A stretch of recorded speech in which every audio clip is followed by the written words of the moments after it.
Paikoillanne. Ja noin saadaan miesten 75 sarjan käyntiin, sieltä rata 3 on tyhjä, eli 5 uimarilla mennään. Rata 6 ottaa räjähtävän lähdön Rainer Jonsson avantouintiseura Kuutti Kokkolasta.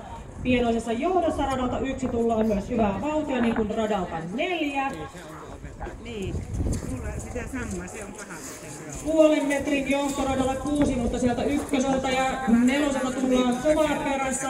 Rata 5 on siinä heti myös taisteluasemissa. Rata 2 tulee perästä kovaa vauhtia. Kuka tulee ykkösenä maalin, rata 1 vai rata 6? Nyt mennään aika tasaissa noin.